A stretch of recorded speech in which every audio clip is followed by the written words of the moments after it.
वडोदरा की Gujarat public school Atladara CBSE cluster 12 basketball tournament पश्चिम zone का भव्य शुभारंभ हो गया है। ये टूर्नामेंट 14 अगस्त तक जारी रहेगा, जिसमें पश्चिम क्षेत्र की 40 से ज्यादा टीमों ने भाग लिया है। टूर्नामेंट में अंडर 17 और अंडर 19 दो श्रेणियों में मुकाबले होंगे और इसमें 450 से ज्यादा छात्र खेल रहे हैं। ये प्रतियोगिता बच्चों में खेल भावना और टीम वर्क बढ़ाने के लिए एक अच्छा मंच है।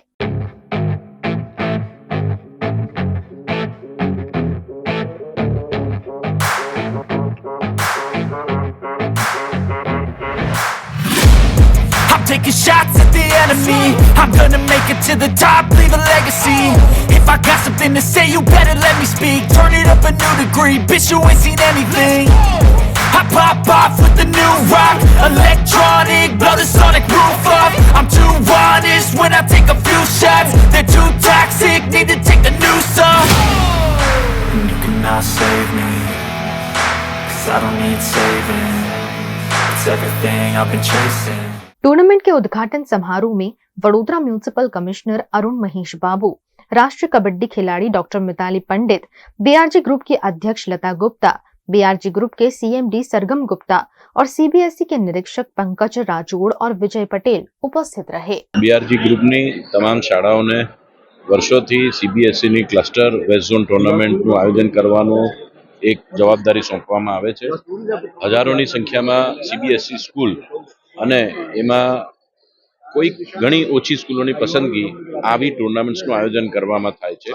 એટલે અમારી સંસ્થાઓને જ્યારે આ આયોજન મળે છે તે અમારા માટે ખૂબ ગર્વની વાત છે। આજે સીબીએસઈ વેસ્ટ ઝોન ક્લસ્ટર ટુર્નામેન્ટના ઓપનિંગ સેરેમનીનું આયોજન ગુજરાત પબ્લિક સ્કૂલ અટલાદરા ખાતે કરવામાં આવ્યું હતું।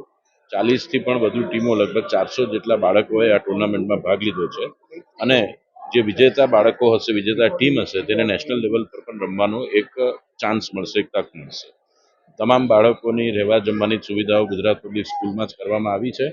I wish all the students who have been guests to the Vadodara city all the best, and we'll make sure that Gujarat Public School will organize the tournament in the best. એક cluster 13 CBSE inter CBSE schools basketball ટુર્નામેન્ટની આયોજન કરવામાં આવી છે। આપ જોઈ શકો છો, આના સાથે સાથે તો બીઆરજી ઇન્સ્ટિટ્યુશન્સ તરફથી હર ઘર તિરંગા યાત્રા જે માનનીય વડાપ્રધાન શ્રી અત્યારે આરંભ કરી છે, લગભગ 2-3 તબક્કામાં। એની ફેઝ 3માં ફર્સ્ટ ફેઝ અને સેકન્ડ ફેઝ પૂરું થવા માંડ્યા છે। અત્યારે થર્ડ ફેઝમાં અમે જ્યારે સ્વતંત્ર દિવસના આયોજનની નજીક આવી રહ્યા છે, એટલે આજે બીઆરજી ગ્રુપ ઓફ ઇન્સ્ટિટ્યુશન્સના ખાતે હર ઘર તિરંગાની બહુ સરસ માહોલ બની ગયું છે। બાસ્કેટબોલ સાથે પણ આપણા છોકરાઓ બધું રમવાનું પણ તિરંગા સાથે આરંભ કરી છે અને આવતીકાલે જે થનાર હર ઘર તિરંગા યાત્રાની એક સારું પ્રી ઇવેન્ટ પણ આજે થઈ ગયું છે।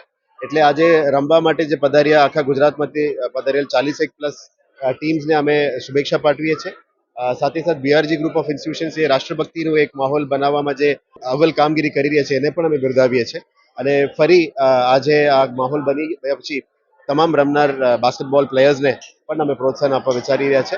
આવનારા દિવસોમાં વડોદરામાં રમતગમત સાથે એક દેશભક્તિનો માહોલ પણ સાથે મળીને આગળ વધે એ બાબતનું તમામ શુભેચ્છાઓ પાઠવીને અમે આજે ઉમેરું છું।